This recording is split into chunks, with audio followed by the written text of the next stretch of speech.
Assalamualaikum para sahabat, kali ini kita bertemu lagi dengan seri hukum. Juga satu kata yang sangat sering terjadi di sekitar kita, yaitu somasi. Somasi itu apa sih? Kan gitu. Kok orang seringkali kalau ada masalah disomasi aja gitu kan? Apa itu? Sebenarnya somasi ini sebenarnya teguran, saudara. Jadi kalau seseorang yang punya sengketa dan menegur itu namanya somasi itu. Bentuknya apa? Setiap lawyer sebenarnya bisa menggunakan somasi ini dengan tujuan atau tahapan yang berbeda. Saya lebih menggunakan somasi pertama itu hanya untuk sekedar mengundang.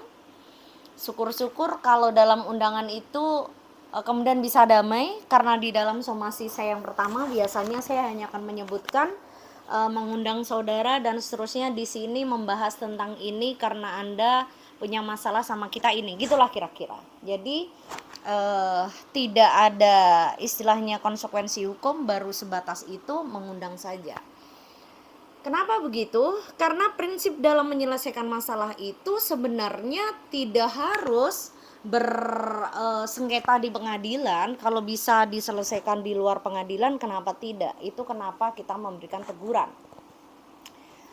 Pertanyaannya adalah, kalau orangnya keras kepala gimana? Nggak mau datang? Nggak apa-apa, berikan saja somasi yang kedua. Kita akan lihat responnya, apakah ada respon atau tidak gitu. Di somasi yang kedua ini tentu saja kita mulai menggunakan bukan ancaman sih, lebih ke ngasih tahu. Hello, saudara punya loh salah sama kita, ada konsekuensi hukumnya loh, gitulah kira-kira. Ternyata nggak datang, nggak mau juga komunikasi gitu kan. Karena standar yang kedua ini saya masih sama. Kalau di somasi yang pertama nggak tercapai yang kita harapkan dengan pertemuan, saya akan undang yang kedua kali, tetapi dengan bahasa mulai ada konsekuensi hukum gitu.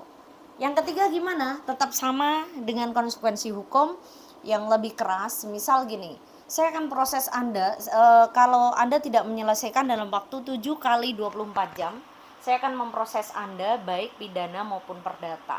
Nah, biasanya akan mulai muncul seperti itu. Gitu. Jadi, sekali lagi, somasi adalah salah satu langkah hukum yang biasanya digunakan oleh penasihat hukum atau lawyer untuk membangun komunikasi dengan lawan sekaligus mencari solusi atas penyelesaian lawan. Apakah harus? Sebenarnya tidak ada keharusan wajib somasi sih, tapi biasanya sebelum dilakukan proses ke pengadilan, pada saat kita nanti ada mediasi juga biasanya akan ditanyakan, sudah sempat disomasi belum atau sempat dikasih teguran belum. Nah gitu. Maka salah satu hal yang biasa dipakai oleh penasihat hukum atau lawyer dalam menangani perkara untuk tahap awal kenapa kemudian orang menggunakan somasi atau teguran. Oke?